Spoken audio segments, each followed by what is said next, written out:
Chapter 1: The Sounds That Make You Want to Cry. Atop a little hill rising out of a green, grassy plain that smelled of wildflowers, the witches' tea party was about to commence. The witches in attendance were all notorious figures who had rampaged across every corner of the world 4 centuries ago. Joining them was a single boy from a foreign land in a foreign world, plus one final participant, who had just arrived. This last-minute appearance elicited a variety of reactions from the 6 witches already there. One clenched her fists with a forlorn look. One shrank back in palpable fear. One closed her eyes with a languid sigh. One drooled in ecstasy. One spread both arms wide in an innocent, welcoming gesture. And the last of the 6, crossing multiple boundaries to intrude upon even my castle of dreams. Her rudeness truly knows no limits. Echidna the witch's gaze and voice grew pointed as she spat out those words, directing them toward the detestable shadow approaching the table. The sheer hatred and disgust reflected in those eyes made the boy, Subaru Natsuki, gaze in wonder. Subaru had been roundly criticizing Echidna for lacking proper human emotions just moments earlier. It was only natural for him to be shocked by her display of such vehement feelings, even if those emotions were incredibly negative rather than positive. But right now, there was an issue that took precedence over Echidna's raw emotions. Subaru and the witches watched as the shadow slowly came up the hill. The shadow was clad in a pitch-black dress, with a veil of darkness concealing her face. The oddly hazy impression she gave off was impossible to ignore. No one had any doubt about her true identity. She was the one who had slain the 6 witches now gathered once again in this place. She was the worst of calamities, and one who had nearly destroyed the world. This shadow was the Witch of Jealousy. Cheeks stiff from tension and wariness, Subaru could feel every beat of his heart. In the back of his mind, he could see the sanctuary vanishing into shadow, swallowed by the madness and obsessiveness of the witch who had already caused such devastation once before. What would happen if the same thing occurred in this dream world? The thought alone left him aghast. Of course, there were 6 witches besides jealousy in this place. Perhaps these witches, who bore titles of similar power, would be able to resist her in some way. However, why isn't anyone making a move? Subaru seemed short of breath as his confusion trickled out of him. Jealousy was right in front of them, just now reaching the crest of the hill. Only a few scant yards remained between them. The looming apprehension he felt rivaled that terrible moment back in the sanctuary. But that was all. Jealousy wasn't fanning out her shadows. Her old acquaintances, the other witches, were also not doing anything besides waiting quietly in place. Not a single one of them budged. Not a single one tried to avenge themselves. The fact that no one is doing anything means, abruptly, someone stepped forward, breaking the silence. She crossed her arms, emphasizing her bountiful breasts in the process. A terrible anger was visible on this witch's adorable face. It was none other than Minerva of Wrath. Is this the you I know? Can I trust you? Without flinching, Minerva called out to Jealousy. There was no reply. But her act made Subaru open his eyes wide and gape. That was only natural. As far as Subaru knew, Minerva was the only one of the witches besides Jealousy who lacked any means of directly attacking her opponent. She was the weakest witch of all. This was because her power to transform any kind of violence into healing was the least suited for combat. So why isn't anyone trying to stop her? Every last one of them had to have some kind of grudge against Jealousy, if not hatred that was comparable to what Echidna harbored toward her. And yet, no one made any move to prevent Minerva's attempt at conversation. Just as shocking was Jealousy, who had no answer for Minerva's words. The witch stood there, paying no heed to her whatsoever. The sight of such defenselessness left Subaru confounded. In terms of brute force, magical ability, and authorities, if the 6 witches challenged her then and there, Jealousy would easily be, I understand how you feel. I raise both hands in sincere approval. If we could erase her in an instant without leaving even a single fragment behind, it would settle so many of the problems swirling around you. Truly, it would. Subaru felt utterly disgusted at how Echidna nodded with a knowing look. But as much as he hated to admit it, if there was anyone who could ease Subaru's doubts at this moment, it was the Witch of Greed. Then why aren't you doing anything? This is a chance to get payback after all these years? Simple. If I attempt to eliminate her, I will expose my back to all the other witches. Even if we ignore Minerva, I am not strong enough to survive making an enemy of Sekhmet or Typhon. What? The incomprehensible logic of Echidna's explanation baffled Subaru. I just don't get it. Why would trying to kill the Witch of Jealousy mean that you'd end up fighting the other witches? You might have a particular thirst for vengeance, but isn't she an enemy to Eve? That's not true. It was Carmilla of Lust's halting words that interrupted Subaru's question. She ignored Subaru's gawking, keeping her eyes on the standoff between Minerva and jealousy. All of us hold a grudge against jealousy. That is true. But this isn't true, for that girl, you know? The hell are you? All of you hold a grudge against jealousy, but this is different? Fayette's right. You're just overthinking it, Subaru. When Subaru failed to follow what Carmilla was saying, Daphne of Gluttony spoke in her stead, laughing with a sweet voice. She turned her blindfolded face toward Subaru, smacking her lips as she savored his delectable anguish. Everything comes down to whether it's Tella or jealousy who came. If we don't know that, there's nothing Daphne and the others can do. A candidate to be a sage should know that much. Let him be, Daphne, sigh. He doesn't know, phew. About any of that yet, sigh. Oh, is that right? Daphne made an oopsie. Daphne wore a smile that seemed devoid of any malice as Sekhmet chastised her. The Witch of Sloth lowered her eyes, which were rimmed by long eyelashes, before emitting a particularly lethargic sigh. Why you little, Subaru felt rage welling up when it became incredibly obvious from the exchange and their knowing looks that he had been left out of the loop. He'd gotten this far by being completely and utterly swept along by recent events, a harrowing return by death, an undesired second trial, and learning about Echidna's true nature on top of everything else. It felt like the witches had toyed with his heart one after another until finally, he found himself face to face with the Witch of Jealousy herself. Daphne's and Sekhmet's exchange was the last push that sent Subaru's head reeling. Just how much were they going to make a fool of him? Cut the crap already. I ain't got the time or the patience to be messing around. Wow, Baru, so sky. Are you mad? You'll get tired, you know? Typhon of Pride poked a finger into her cheek, tilting her head as she innocently questioned Subaru. Also, get it right. We're not mad at Tella. But we are mad at the witch. And why see, Typhon likes Tella, so, Tella. You mean Sadella? That's the name of the Witch of Jealousy, ain't it? To put it in simple terms, the world remembered Sadella as the Witch of Jealousy. However, what was not recorded in history was that Sadella had a type of personality disorder. Echidna picked up where Typhon's explanation left off to fill in the blanks with words even Subaru could comprehend. Unfortunately, he had no idea how he should interpret the words personality disorder. That could be something like a split personality? That would mean Sadella and the Witch of Jealousy are, perhaps it would be clearer to say that she absorbed a factor that was incompatible with her, causing a mental abnormality that ultimately created the witch personality within Sadella, not that I personally have any inclination to distinguish between the two. Echidna was disgruntled, but Subaru could not conceal his shock at the new fact that had come to light. He couldn't recall ever hearing a word about Sadella and the Witch of Jealousy being two distinct personalities. It was natural this information couldn't be found anywhere in the legends. At the same time, this revelation finally allowed him to comprehend the current standoff.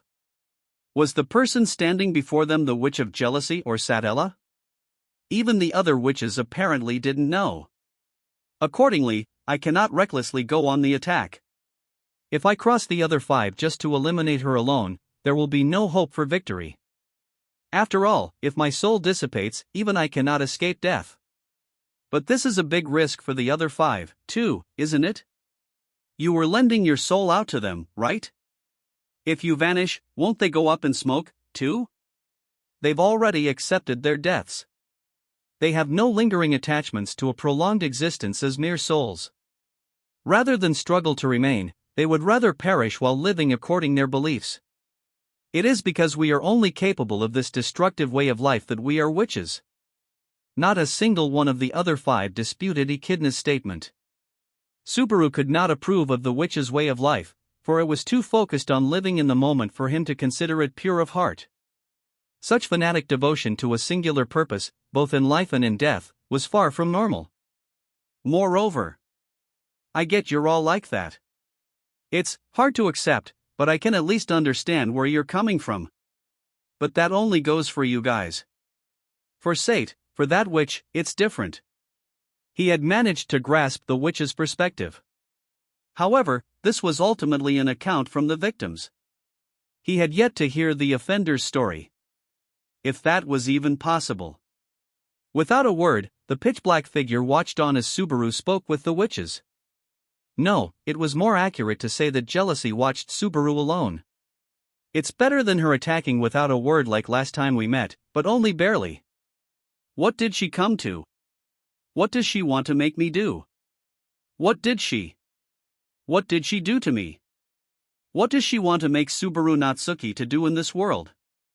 If you want to know the answer, then ask her yourself. Minerva interrupted Subaru's thoughts with a voice that was mixed with both irritation and a sense of grief. Standing at Jealousy's side, she kept her blue eyes wide open, which were brimming with tears as she glared at Subaru. I don't want to hear your lame excuses. This girl came here to meet you. Speak to her directly. If you can't manage that, then you aren't the man we thought you are. Aren't the man you. The hell are you going on about? Who asked you to pass judgment on me? I'm not about to just roll over and do whatever you want. If you aren't going to talk to her, sigh, then what would you rather do, phew? Lying on her side, Sekhmet suddenly tossed a question toward the emotional Subaru. Not moving from the slovenly posture that was worthy of her title, Sloth turned her pale face until she was looking directly at Subaru's reddened one. As you can see, sigh. We are in a stalemate, phew. At this point, the key, sigh, literally rests in your hands, phew. For better or for worse, that is, sigh. Subaru could feel on his skin how Sekhmet's words drew the gazes of all the witches to him. Everything had been entrusted to Subaru Natsuki, the weakest, most foolish, and shallowest among them. The relationship between Jealousy and the other 6 witches was just as they had told him. The witches kept one another in check, while Jealousy's attention was focused on Subaru alone. Echidna, you don't have any intention of letting me out of here, do you? It is meaningless to neglect this situation, after all. I am a maiden suffering from a broken heart after a certain someone cruelly dumped me. At the very least, I want to see what you will choose in your current position. If I dared to wish for more, I would be very gratified to see you cruelly dump another girl. You really are a witch. After hearing that malicious reply, Subaru closed his eyes, exhaling slightly. Then he steeled himself and slowly began approaching Jealousy, the witch shrouded in shadow. Took you long enough to decide. What sounded like an insult slipped out of Minerva as she took a step away from Jealousy's side. With this, there was no one left to intrude between Subaru and Jealousy. The two faced off against each other, close enough to touch. Though they were but a few short yards apart, Subaru felt the pressure increasing with every step. Even looking directly at her like this, he could see nothing of her face, hidden as it was behind a veil of darkness. This was not because the shadow was so thick that it obscured everything from sight. His primal instincts had chosen to not see. Everyone would prefer to avert their eyes from their most unsightly delusions. If you cannot see her face, the issue lies within your own mind. From somewhere behind him, someone gave welcome advice that cleared some of his doubts. He wanted to suck his teeth, but he resisted the impulse. More importantly, Subaru didn't have enough composure to bother with Echidna. Whether it was Satella or Jealousy before him, he could not take his eyes away from either. If his gaze wandered for even a split second, there was no telling what might happen that very Suddenly, Subaru found 2 hands being offered to him. His throat froze over. Subaru had been on guard, not taking his eyes off Jealousy for even a single second. And yet, in an instant, all his efforts were for nothing. It wasn't that he failed to see. He saw her move from start to finish. It was simply that when Jealousy raised her hands toward him, all he could do was watch in silence. Seriously, what's with you? What do you want me to do? Subaru shook his head from side to side, refusing the outstretched hands. Seeing Jealousy's actions and knowing that she was standing right there in front of him made Subaru feel something hot inside his chest. It would have been easier if what he felt was hatred or disgust. But this was something else. What Subaru Natsuki's soul felt was relief when he looked at the Witch of Jealousy. Iwa. Subaru was mostly occupied by the chaos that gripped heart. That explained his delayed reaction to the faint sound that reached his eardrums. His comprehension was delayed as well. It took him a moment to realize that it was Jealousy who had made that sound. Veiled by shadow, Subaru was unable to see Jealousy's expression as both her hands still reached toward him, as if she was slowly attempting to convey something to him. Swallowing hard, Subaru waited for her. Finally, the Witch of Jealousy spoke. I have always loved you. You, and you alone. The instant he heard that confession of love, an indescribable impact shot through Subaru's whole body. From the crown of his head to the tips of his toes, he felt like a bolt of lightning had passed through him.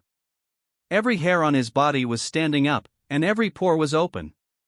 All the blood coursing through his body seemed to be boiling and steaming. His chest beat so loud and hard that it hurt. Subaru breathed unevenly as he backed away. Subaru knew he could not stay here. If he didn't leave, her breath would reach him. Her fingers would touch him. Instinctively, Subaru understood that if he did not flee to a safe place, he would be swept away by love. Stop it, I love you. Please stop, I have always loved you, and only you, with all my heart. I told you to stop, damn it. With a hoarse voice, he spurned her. Still, the fire in Subaru's chest didn't abate at all. His mind rejected her, but his soul found her a source of comfort. This inconsistency set Subaru's heart aflame as he wrestled against the contradiction within himself. If he didn't do so, he was absolutely certain that the very core of his being would become totally warped. The very first ray of light Subaru Natsuki had found in this world was his love for Emilia. Summoned to a foreign place with no one to depend on, she was the one who reached out to him in his time of crisis. How much had her existence been his salvation? During the dark days when he died over and over again, his feelings only grew as his soul cried out for her. He could no longer say that his feelings for Emilia were the only reason he continued forging ahead. Subaru had gained a great many things since his arrival. He had met many people whom he now cared for deeply. However, the Witch of Jealousy's compulsion was so powerful that it rivaled all those emotions put together. The conversations and warm touches he had shared, the time he had spent with others, the many bonds he had forged, all the love contained within these moments were in danger of being stripped from him despite the fact that there was nothing real between him and this witch. If this wasn't the definition of repulsive, then what else could it be? You're insane, you and Echidna both. This place, it's filled with people who make no sense. I've had it. I'm done, damn it. Subaru scattered angry shouts with a frenzied face, making his refusal as clear as possible. He didn't want to be by Jealousy's side, in front of Echidna, or stay in the company of the other witches for a single second longer.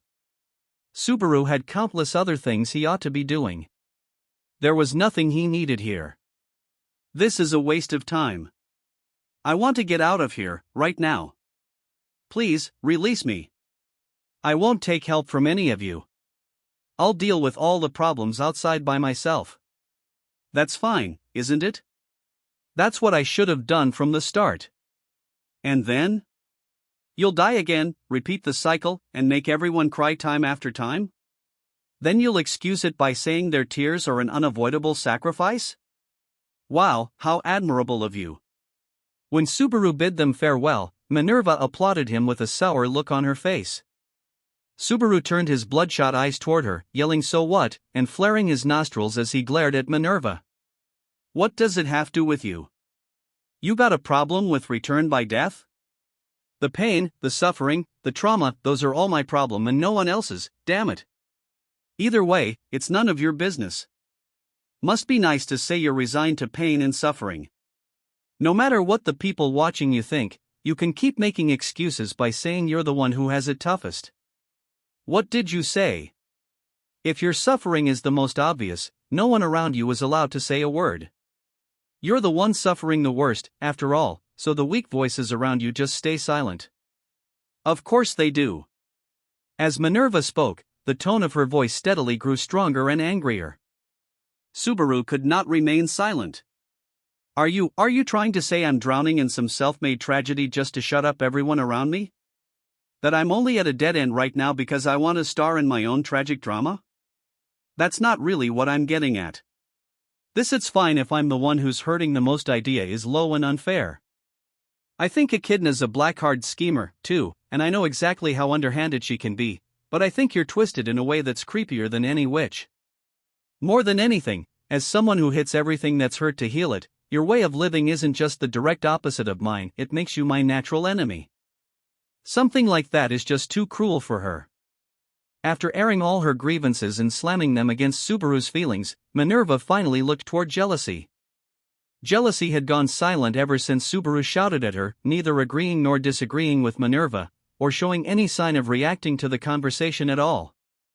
The faint tears in Minerva's eyes told Subaru that she found it a lonely sight. But that didn't matter to him at all. Creepy. Cruel. Subaru bent forward, his shoulders trembling.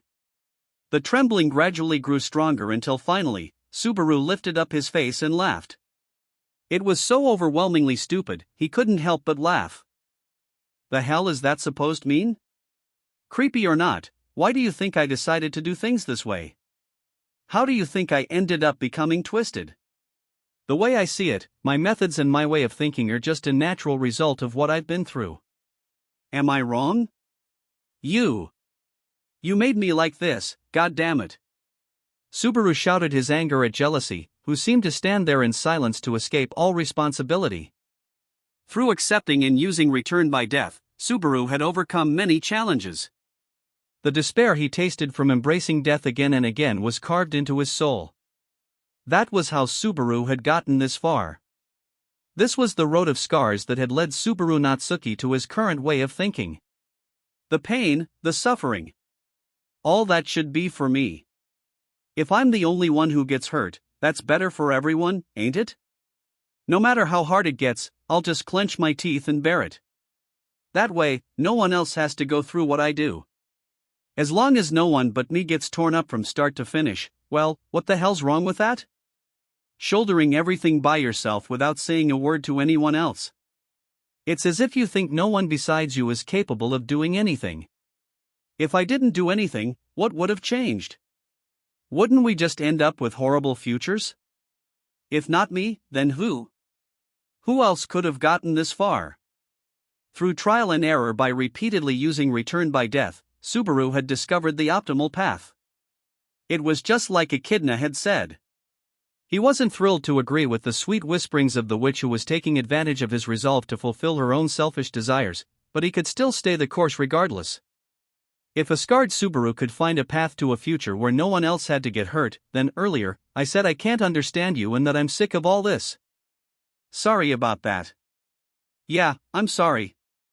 I don't take even one bit of it back, but it's true I'm grateful to you, too. It was real shitty of me to forget that in the moment. I'm grateful to you for one thing and one thing only. Thanks, for giving me Return by Death. That's all I'm thankful for. Without that, I wouldn't have been able to protect a fly. I'll keep relying on this power from here on out as well. So for that alone, I'm thanking you. He was determined to continue making progress through trial and error. The option of running away had disappeared long ago. Ever since the moment he'd grasped a certain girl's hands and asked her to run away together, only to be rejected. Running was not an option. His only choice was to keep fighting. That was what he'd sworn to do. She expected that from Subaru, too. She trusted that Subaru wouldn't run away. She trusted that Subaru was a man who could climb back onto his feet. If he couldn't do that, he'd never be able to face her again. That's why I'm thanking you only for the power you gave me. Even a guy like me with no redeeming features can bust through a hopeless dead end don't. A dead end, with one phrase, Jealousy stopped Subaru in his tracks, keeping him from venting the dark emotions dominating the inside of his chest. That faint, whisper-like murmur dulled his momentum. His cheeks hardening, Subaru breathed hard as he blinked. What did she say to him just then?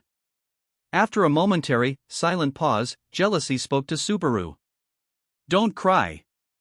Don't hurt yourself. Don't suffer. Don't make such a sad face. Jealousy pleaded with Subaru, as if urging him or maybe even praying. Her words clouded the fierce emotions in Subaru's heart. Part of it was anger, part of it was surprise, and the rest was a mix of various emotions that made no sense whatsoever. "Why're you saying?" His throat caught in shock. He didn't know how he should respond. All he could do was stare at jealousy, bewildered. Subaru was already shaken, but jealousy was not done yet. Love, please.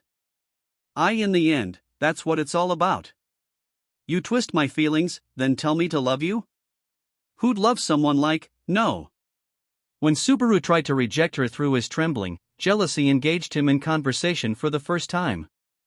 Even then, he could not see her face. However, in his soul, he knew what expression jealousy was making as she gazed at him from the other side of that curtain of darkness. He knew what face jealousy, no, Satella, was looking at him with at that very moment. Love yourself more. She was surely gazing at him with a look of affection. Even though the meaning of her words had already permeated Subaru's brain, it still took a fair bit for them to register. The moment understanding spread through his mind, Subaru's heart was overwhelmed by a wave of indescribable sensations. What the hell are you even saying? Don't hurt yourself. Don't be sorry. Take better care of yourself. Shit, you're the one who gave me return by death. You're the one who gave me this power that lets me move forward, damn it. I love you. That's why I want you to love and protect yourself. If you take away the way I cope, the way I defend myself, then what the hell do I have left? Rejecting Satella's whispers of inexhaustible love, Subaru shouted, pressing his hand hard against his own chest. You know, don't you? I don't have any power. No smarts or special skills, either. I don't have a single advantage of my own. I don't have anything but the return by death ability you gave me. That's why the only thing I can pay with is my own life. Don't be sad. If I'm hurt more than other people, if I see more things than other people, if I can run around protecting everyone, then no one but me has to go through this awful stuff. That's all I want. Please don't cry. You don't really care what happens to me, do you? Whatever happens to a guy like me, no one's gonna shed a tear. No matter how beat up I get, if everyone can reach the future safe and sound, then that's. After all, if Subaru didn't stay on the front line, continuing to be hurt like that, if I can get to tomorrow without losing anyone, there was a chance he might lose someone in a way he could never undo. Rem's gone. It never would have happened if I was smarter, if I had any power, if I'd cared less for myself, if only I'd laid my life on the line in the first place. The sense of loss and despair from that time still weighed heavily on Subaru Natsuki. That was why Subaru chose to rely on no one but himself while continuing to fight his painful battles alone. If choosing to rely on someone else or seeking out aid meant he would lose another person dear to him, then if I don't believe that there has to be a way to make this work, if he could master how to use it, Subaru wouldn't have to lose anything. He could solve everything with return by death. If he lost faith in that idea, if he stopped telling himself his suffering was necessary and he couldn't convince himself anymore, then how could he ever confront that despair again? I don't want to lose anyone else like how I lost Rem. Clutching his head, Subaru screamed in denial of anything and everything beyond himself. He realized that at some point, he'd slumped to the ground. With Satella right before his eyes, he was cowering inside his shell, shutting out her soft, tiny whispers. She was poison. A deadly substance.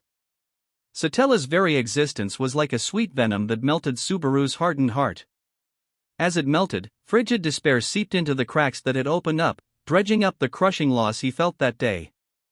You're not a child, are you? Out of the blue, he heard a voice murmur. As Subaru tearfully shouted while stubbornly clinging to the conclusion he'd reached all alone, one of the witches who had been silenced so far looked directly at Subaru as she muttered, shaking her head in disapproval. Crying, mewling, throwing a tantrum, taking on everything by yourself, that's just like a sad, lonely child, no? With a pitying voice, Sekhmet passed judgment on Subaru. Not one of the wordless witches present uttered a word of denial. Everything she had said rung true. In this moment, Subaru was nothing but a small, frail child. It was too painful to even watch. Baru, are you crying? As he remained on his knees, Subaru abruptly felt his head being enveloped by something soft.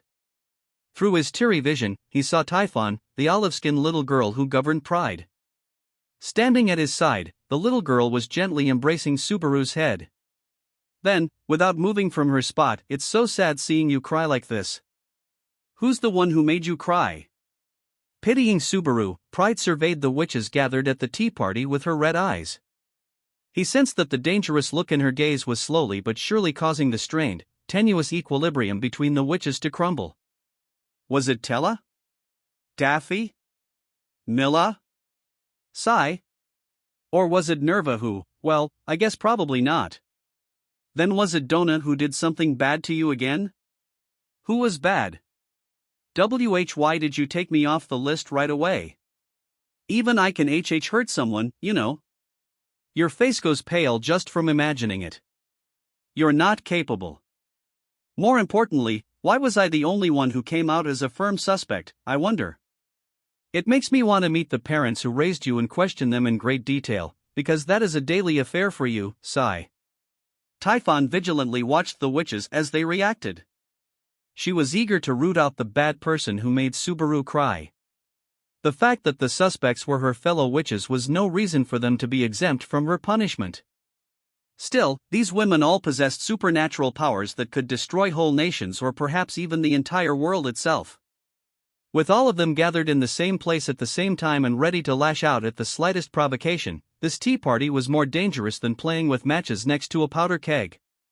Pride, clutching the head of the crying boy, was keen on punishing whoever had sinned. Wrath, siding with her own murderer, was adamant on making sure the quiet witch's feelings were heard. Sloth, keeping an eye on everyone equally, was lazily waiting to instantly smash whoever would make the first move. Gluttony, showing no interest in the changing circumstances, was craving to take advantage of everything going on to satisfy her hunger. Lust, maintaining her neutrality, was clutching at her own head as if to protect herself alone. Greed, with a faint trace of hatred remaining in her glimmering eyes, was inquisitively watching for any shifts in the balance of power. And finally, the witch called Sadella, who was apparently not the witch of jealousy. "I love you. Because you gave me light. Because you took my hand, and you taught me about the world outside. Because, when I trembled on lonely nights, you never stopped holding my hand. Because when I felt lonely, you kissed me and said that I wasn't alone. You gave me so many things. That's why I love you. Because you gave me everything." She showed no intention of cutting short her whispers of love for the kneeling Subaru, who didn't seem to register anything she said. He couldn't understand. He didn't get any of it. He'd never met Sadella before, nor had he ever exchanged words with her. Everything she was saying had to be the product of her delusions. She wasn't any different than Betelgeuse, another person who had gone mad with love. All that should have been true. And yet, Subaru Natsuki knew. What the hell? What's this, inside me? I don't want any of these feelings. Don't tie me to memories I don't have. How could I, for someone like you? I hate you is what he wanted to add. The word hate did not truly suffice. He detested this person. He didn't feel a single shred of goodwill toward her. If she was going to force such self-centered feelings of love onto him, he might as well see what kind of face she was making. It would be something to behold, no doubt. How can you do this to her? Having reached the pinnacle of a supposedly impossible contradiction, Subaru's mind went blank. The next moment, Subaru addressed the confusion. There could be no more direct way to do so. Baru? It was Typhon, touching Subaru, who was the first to notice the change. The little girl's eyes went wide as she realized that strength had drained from Subaru even as he remained kneeling within her arms. She immediately noticed something else. A large quantity of blood was dripping from his mouth. Subaru had bit his tongue. Ah, so this is another option you have, Subaru Natsuki. As the various witches reacted to his decision, Echidna was the only one whose cheeks slackened in joy. Pooh. This was Echidna's castle of dreams. Subaru's real body wasn't here. Accordingly, dying in this place was a death of the mind, which ran the risk of leaving his body an empty husk. Even after considering the possibility, Subaru tried to end it nonetheless. Death was Subaru's only hope, you absolute idiot. The moment Minerva noticed Subaru trying to take his own life, her face reddened as she flew into action. She raised her fist, brimming with the power of healing, and prepared to slam it into Subaru. But before she could, Typhon stood in her way. The young witch spread both arms wide, shielding Subaru behind her as much as her little body could. Baru chose this himself. Don't get in his way, Nerva. Hurting yourself, killing yourself, hurting others, killing others, I won't allow any of it. Mental suffering is beyond me. If I can't see it, there's no way for me to know when someone's hurt. So that's why instead, I never ignore any wounds I can see, even it means destroying the world. With one determined step forward, which left a crater in the hill, Minerva slammed her fist into Typhon's face. It wasn't an exaggeration to say it hit like a cannonball that could crush whole boulders. However, the instant her fist came into contact with a living thing, the force of her blow changed from being destructive to healing, and so, only the momentum of the impact remained. With an explosive roar, Minerva's strike sent the young witch's childlike body flying. However, while she had managed to overcome the obstacle, it was not just Typhon who'd taken damage. The right arm Minerva had swung with crack like a shattered glass window. The Witch of Pride had deemed her actions evil. This was the result of being touched by her judgment. The pain of having lost her arm made Minerva turn her face up toward the sky, opening her mouth wide in piece of cake. What was decidedly not a scream of pain. The Witch of Wrath was so sensitive to the suffering of others that she put her own aside no matter what. Her calling Subaru's methods twisted while stubbornly adhering to her own extreme ideals was truly the pot calling the kettle black. Anyway. With this, I'll sigh, the next one to interfere is me. An instant later, a blow that came from straight above knocked Minerva off the hill. After her entire body was forced into the ground, Minerva left a human-shaped indentation on the grassy plain. Lifting up her head, she looked towards Sekhmet with a face marred with rage and shouted, "Don't interfere, Sekhmet.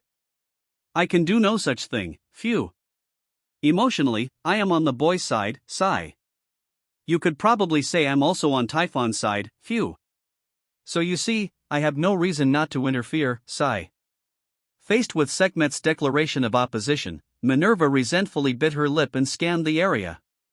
Unfortunately for her, Daphne and Carmilla were maintaining their neutrality in this dispute, while Echidna was nothing but a detached observer awaiting the results. And Satella was egg. Subaru continued heaving up terrible amounts of blood as the witch knelt in her black dress, her voice shaking as she spoke to him. The frothy blood pouring from the boy's torn tongue was blocking his throat.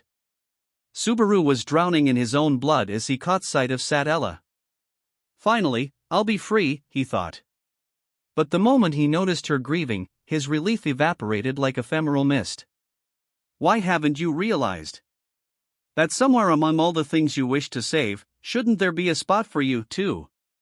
Why did she think about Subaru that way? Just how much had Subaru soothed her heart during those delusions she must have had? Just like many other people, fate has led you to many dead ends. But just because you have the chance to change those, why can't you see that you're someone who deserves to be saved, too? There had to be some mistake.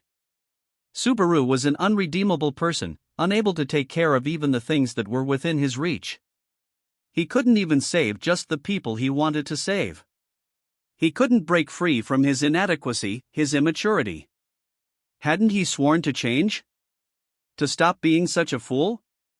Hadn't he decided to act cool? The part of him that was weak and the part of him that didn't want to be weak anymore warred inside him. He'd made a vow to the girl who had chosen him to be her hero. He could not go back on that vow. He had to challenge death, to desire death, to face death head-on. If she knew of this, would she be happy? Would she be sad? What would she think of Subaru, who she'd wished to be her hero? He couldn't think about it. He couldn't know about it. This was a dangerous line of thought. Subaru Natsuki was fine with that. He did not think of himself as a person anyone would miss. He was not a human being with that kind of worth. Subaru's life was an expendable commodity. And so, like any other resource, all he needed to do was use it, and use it as much as necessary to make sure he reached the end. It was simple. In order to gain something valuable, something worthless would be exhausted. It was only natural. The decision was so obvious, anyone would do the same, wouldn't they? All Subaru had was his life. He would save the lives of precious people who needed to be saved, lives that would never return. If he could manage that, at least, Subaru could. What happened in the second trial? What did you see? Trial. Trial. Trial, trial. Trial? Shock and insufficient oxygen had severely dulled his mind. His vision was finally becoming indistinct, and the world began to flash red. White noise like television static filled his thoughts. Subaru hazily considered that the end was near. The end would finally come. With this, how many times would he have greeted death? It was annoying to count, but that was fine. Sooner or later, he would confront death so many times that he'd be tired of counting anyway. He didn't think the human mind could withstand remembering the number of deaths it had experienced. He readied his heart into steel. A heart of steel that would not be swayed by anything. Finally, Subaru's consciousness slowly, gently melted into the darkness. I've got high hopes for you, son. There was a sound. From somewhere on the other side of the white noise, from the chaotically reflecting noises, he heard something very clear. Come back soon. There it was again. He heard a different sound. But this resonated in his chest in the same way. I wanted to call you my friend. A different sound, a sound that carried another feeling. The sounds were far from calming. But still, they were comforting. Why, Subaru? How could you do this so easily? A different sound again. The sound of parting filled his chest with a sense of desolation and something resembling longing, a feeling that made him want to say he was sorry. I knew that, at the very least, you weren't that person, but a new sound made his chest tighten. It was impossible to remain detached and unemotional. This was a tearful sound. It was the sound of someone who he shouldn't make cry. Who he had to protect. Who he had to save.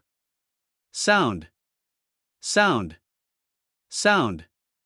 Please show me your good parts, Subaru.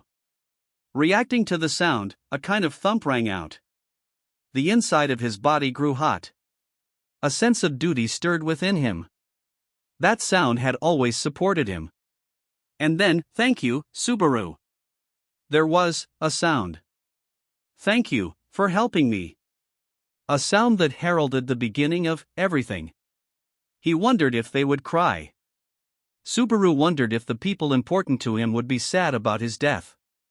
In the world he would leave through selfishly experiencing death, would the irreplaceable people he left behind miss him? Would they be sad at his passing? As Subaru repeated return by death, would they, too, be chagrined? There were people who he thought of as precious, who he believed he had to protect, who he yearned to save. Did he have enough worth to make these previous people miss him? Is it fine to be that conceited? Do precious people think of a guy like me as a precious existence? Is it all right for me to believe that? To believe I'm needed by the people I want to protect, enough that they want to protect even a guy like me? Is it forgivable to even wish for it? To wish that even a guy like me is worth enough that people would cry if they lost me, that they'd reach a hand out because they want to save me? Is it all right for me to even think it? To think I don't want to die. To think I don't want to give up, to say this is the only way. To think I don't want to become the cornerstone that protects the future of the people precious to me, and then disappear. To think I want to be with those precious people in the future I've protected, together. Is it all right to think like that? Do I have that kind of worth? If I really do, I don't want to die. A clump of blood made a sound as it fell. There was a sound of air leaking out, and it brought along a different sound. His breathing eased. His consciousness was returning. His hazy vision had begun to return, and with it, color returned to the world. And then, I knew that's how you really felt all along, you jerk. As he tenaciously crawled, the face of Wrath came into focus, right as she healed him with a headbutt. Subaru coughed, spitting out clumps of blood. He rolled onto his back, face up as he looked at the sky. He made repeated, ragged breaths, earnestly gasping in search of oxygen, the fuel needed for life. His heart had no time to feel shame at how lowly and pathetic he looked as he clung to life. Just. Am I worthy of living? Me, who can't die, do I have any value outside of dying? Through return by death, he had saved people he held dear from horrific fates. Subaru Natsuki had believed his only value was in the results he had obtained at the cost of his life. But was it right to think that this was not so? Can I think that a human being like me has value outside of return by death? Is it all right for me to think that the people I care for me, too? I wouldn't know any such thing. Minerva gave Subaru's frail question that very curt reply. She was in a terrible state. Her arm was shattered, and there were bruises from blunt trauma all over her body. But she calmly rose to her feet, gritted her teeth at those wounds, and regenerated herself. Doing this, the Witch of Wrath stood solidly on her own 2 feet, crossing her arms as she looked down at Subaru. And then, don't ask me what worth you have. But that girl wants you to live so much, plus, you saw in the second trial yourself, didn't you? But the second trial showed me the mistakes, the sins I committed. What are you, an idiot? That wasn't to make you take responsibility for worlds gone wrong. That was to show you just how sad people got because of the results of your mistakes. That's your answer right there, isn't it? HH. They returned to the back of his mind. He remembered. He remembered crying voices. He remembered voices clenched in regret. He remembered strong voices sending him off. He remembered all the people sending him off so kindly. He remembered whispers of love from those who'd believed in him. He remembered the genesis, the trigger of his struggle against fate. He remembered a life that supposedly had nothing awaiting him. Subaru remembered he'd been invited into that world with nothing, with the things he was supposed to have falling from his fingertips. To prove that someone like him had worth, he had to keep struggling. And as he kept struggling to protect those precious things he had gained, he thought he had no choice but to walk an even lonelier path. I'd thought to myself, it's all others giving unto me. Is it all right for me to think it's not so? People will cry for my sake? People will lament their powerlessness for my sake? People wish to see the future with me, together? Precious people will give me the privilege of standing and smiling at their side? Surely it was impossible for someone stubbornly walking a lonely path to the very end, as Subaru had been doing, to receive such a privilege. With a heart of steel, a mental state that swayed before nothing, he was disconnected from the softness that would have allowed him to smile. Then was it all right to believe? That the choice to whittle away his own heart, deciding it was the price he had to pay for the future of those precious to him. That the choice to desperately struggle to protect his own heart, thus becoming unable to walk his chosen path. To believe that neither need be taken, and that there was another, greedier choice? Was it all right to believe and to want it? I permit it. These were Subaru's thoughts he had in no way spoken aloud. And yet, there was a reply to those thoughts. Still flat on the ground and face up, he let his head tumble sideways. Over where Minerva was standing still, someone was kneeling on the grassy field. Her face was drenched with tears, but still she smiled. Even then, Subaru could not see this face, which was covered by shadow. Obstructed by that curtain of darkness, he could not see the expression turned toward him. And yet, he knew she was smiling. I was saved by you. That is why I permit that you can be saved. And it is my hope to be saved by you. Satella's words, her voice, and her smile permeated the cracks in his heart. Subaru covered his face with his hands. Tears flowed. Sobs spilled out. He continued to hide his weeping face. That moment, he didn't want anyone, especially her, to see him like that, for the sake of his meager stubbornness. I was surprised that Minerva broke through Typhon and Sekhmet's obstruction, but I find this action by the two of you even more unexpected. Echidna made that small comment, ignoring Subaru as he covered his weeping face. After all, before Echidna was a spectacle of talons stretching from the black, lacquered coffin to restrain Typhon while the coffin's mistress, Daphne, faced off against Sekhmet. Daphne responded to Echidna's words with a low, throaty laugh. Released from her restraints, she stepped barefoot onto the grassy field, tilting her hips as she stuck out her tongue. There's no mistake that Daphne's compatibility with Tai is number one. The centipede coffin has no head for thinking because it's Daphne's arms and legs. And its compatibility with Tai's authority is the worst. Uff. Daffy, out of my way. N. You. So, sigh. That means you are holding me back yourself, phew. I'm not Echidna, but, sigh. Why are you doing something like this, phew? Unlike Minerva, I do not understand your reason for getting involved, sigh. Glancing as Typhon writhed under the coffin, Sekhmet made another weighty sigh. With Typhon taken hostage, the mightiest of the witches apparently could not act rashly. Responding to Sekhmet's words, Daphne shook her head, braids swaying as she said nah and laughed. Subaru, you see, killed the white whale, then talked big and told Daphne that the great rabbit was neast. So I figured I wanted him to last at least long enough to call Ellinget. A most fascinating opinion. Certainly, if he puts his mind to it, he can achieve such a feat. You must understand this as well, but Daphne, do you want the great rabbit to be destroyed? Not really? From the moment they were born from Daphne, those children's empty stomachs and Daphne's empty stomach weren't related anymore. Where and how it's destroyed makes no difference, but all the same, Daphne might be interested in just how the great rabbit, Daphne's own inexhaustible hunger, reaches its end. You see, she seemed to say, sipping her own drool. If Daphne is satisfied at how it ends, that would be a happiness unknown to Daphne, who was tormented by an inexhaustible sense of emptiness. Satisfaction was a dream eternally out of reach. And if the great rabbit was a reflection of her own endless hunger, it existed as the incarnation of her cravings. Not that Daphne herself held any sentimentality toward it. But Daphne harbored an interest, a curiosity beyond hunger. To Echidna, this was a most satisfying answer.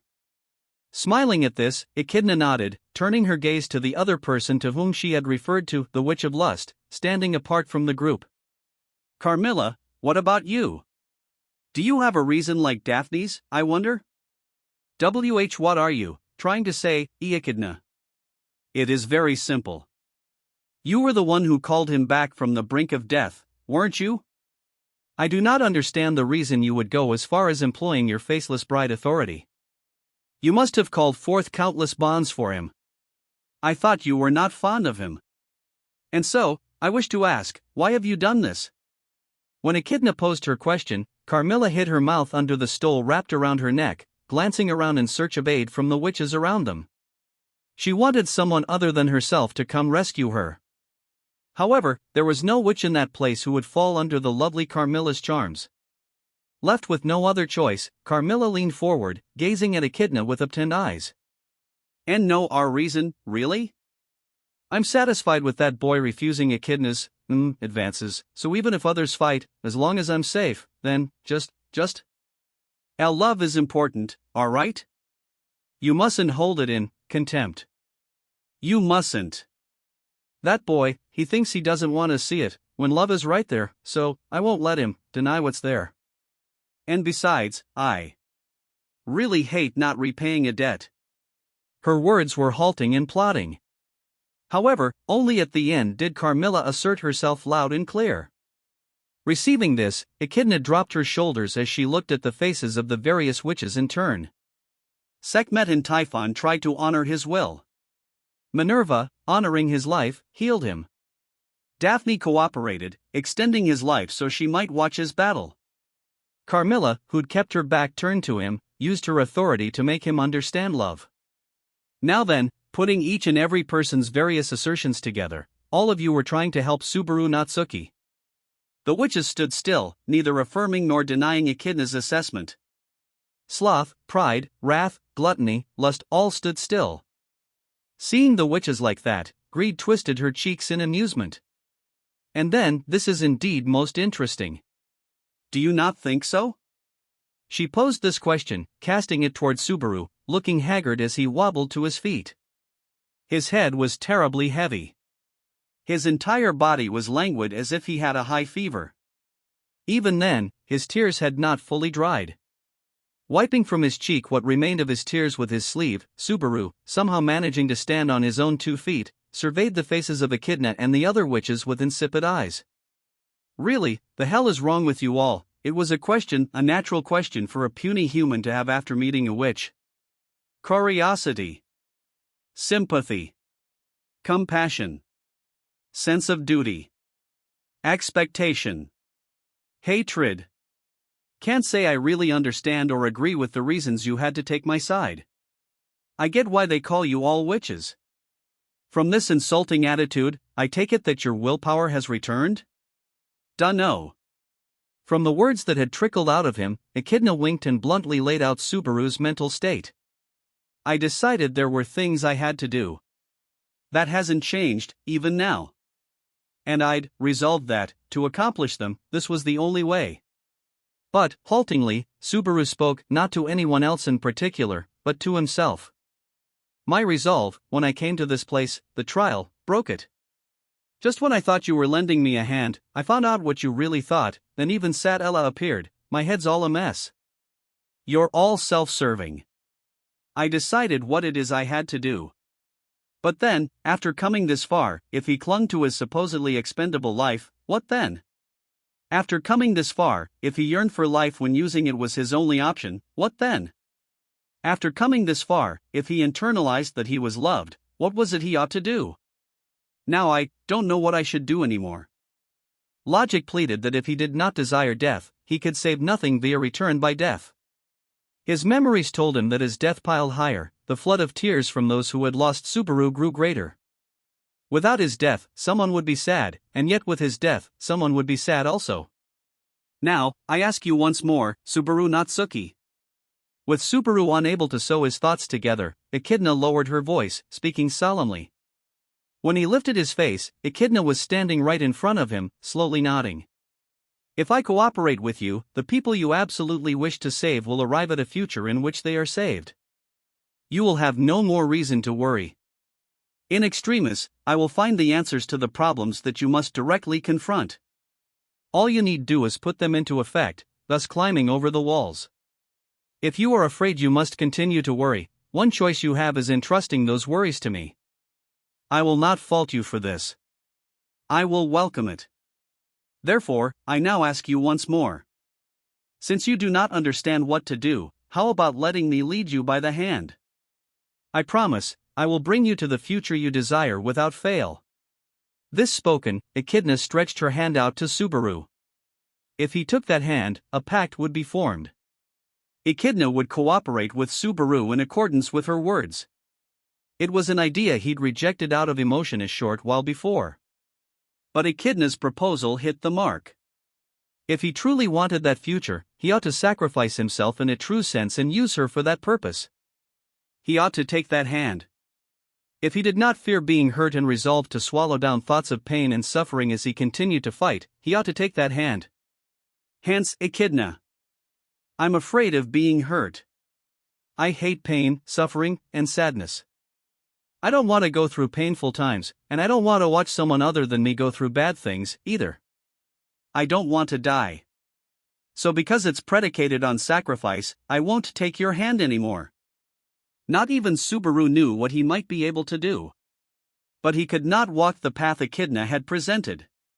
He could not choose it. For he was aware that he did not want to die. He, who had thought dying was the only service he could contribute, had learned that there were people who would accept him without him having to die. Subaru Natsuki was not a man who had value only in death. For the people who regretted Subaru's death would not have done so had they seen value in his death. No, what they regretted was, I don't know exactly what everyone felt like they lost yet. But I think I want to find out. If I understand that, I think I can repay everyone in a way besides death. But that is a path of thorns. The shortest way to the future is to choose to use your life as a tool and cut it open. It would have been better if you offered your heart alone. To reject this, and to preserve both your own heart and someone else's future in your hands at the same time, is most difficult, and moreover, Echidna cut off her words with a pause of her breath.